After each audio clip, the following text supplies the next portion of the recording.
Welcome to NEET PG Tequila shots. Before exam, during the exam preparation to the NEET PG, short and sweet.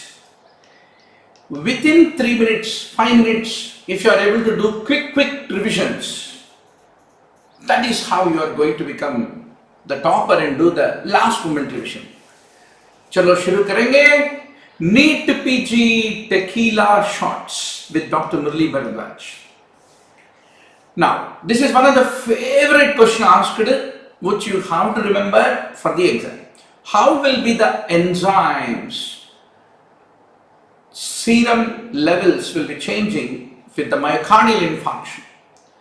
The CKMB is elevated 4 to 8 hours after the MI, and it peaks within 18 hours.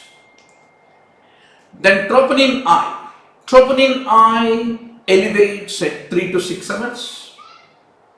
It peaks at 16 hours and it normalizes in about 7 to 10 days. In fact, troponin I is more specific marker of MI than CKMB. That's the reason we use it. Nowadays we don't use LDH. But if you take LDH, it is persistently elevated. That's the point you need to remember. Now, the second tequila shot, ventricular septal defect, VSD. Tell me 3 to 4 important points for tomorrow's NEET PG exam. The most common overall congenital heart disease, VSD. Credit-Chatt syndrome, chromosome 5, Edwards syndrome, trisomy 18, you find VSD. And if you look at the interventricular septum, it has got a membranous part and it also has muscular part. So it is the membranous portion of the IV septum most commonly affected, commonly in the children.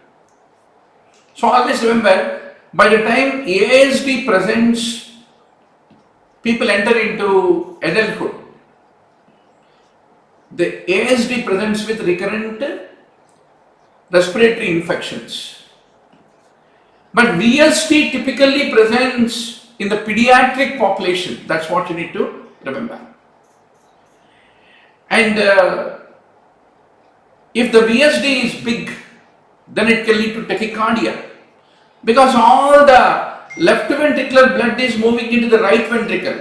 So that is the reason they go into CHF, because the right ventricle has to pump into aorta, instead it is pumping into right ventricle. So the cardiac output is decreasing. So that's the reason tachycardia, failure to thrive, right heart failure, and Eisenmenger syndrome, where all the blood pumped from the left ventricle through the VSD into the right ventricle will lead to right heart failure.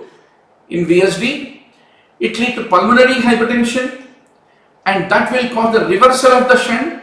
And the moment there is a reversal, a VSD which is acyanotic will become cyanotic, is what you have to emphatically remember.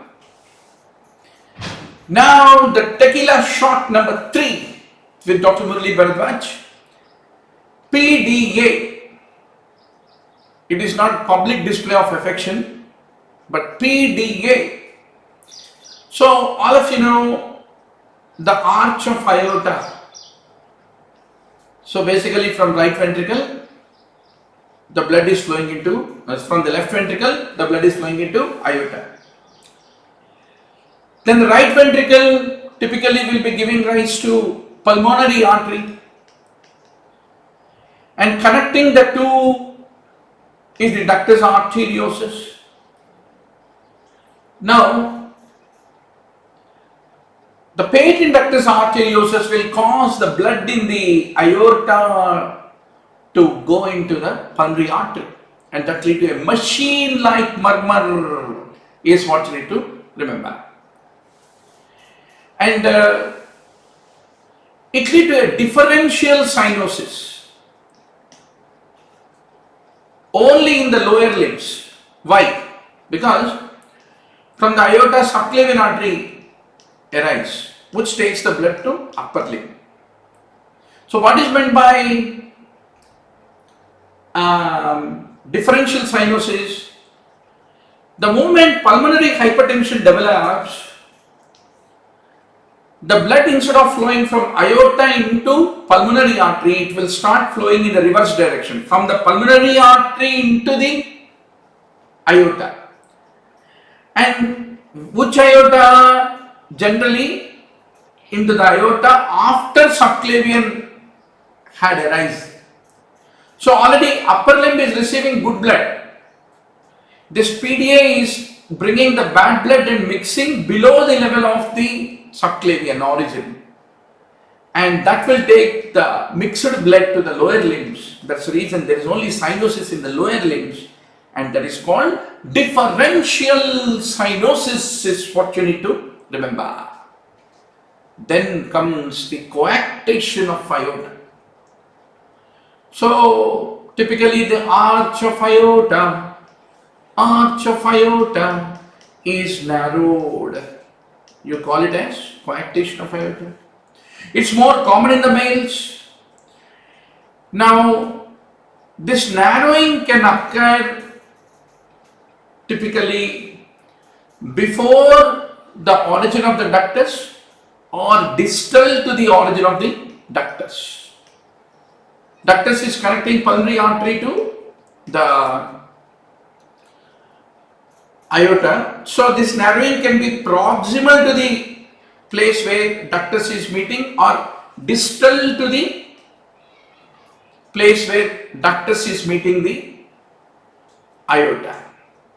Accordingly, you have preductal coactation, ductus ke pehle, or you have a postductal. They are the two things. So preductal, let us talk few points about it. Typically, it is found in infancy. It can lead to heart failure because it is very close to heart, right? So preductal narrowing. So then the heart has to use a lot of pressure to pump to negotiate the blood through that narrowing. That's the reason you can remember. It can cause heart failure, weak pulses, cyanosis of the lower extremities, etc., etc. And commonly preductal is found in Turner syndrome is what you need to remember. And if you look at the coactations which are distal to the ductus arteriosus, they are called postductal. Usually postductal are all adults, older children, and postductal have hypertension in the upper extremities, hypotension in the lower extremities. That is the typical presentation, is what you need to remember. Then 4 important associations you should remember about the coactation.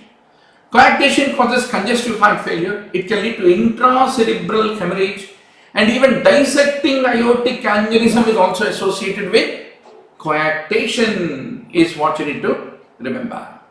So these are the short video tequilas with Dr. Murali Bharadwaj. I'll give you a lot more of this. Please don't forget to download the Incus app. Just 999 rupees only. 3-year subscription, hardly 333 rupees per year. You get mock tests, you get tournaments, you have a question bank, you have 70,000 MCQs with explanations as flashcards, 1 lakh PowerPoint slides, notes, everything for just 999. Unbelievable offer. Jump and subscribe to the Incus app, NEET PG Prep. Thank you.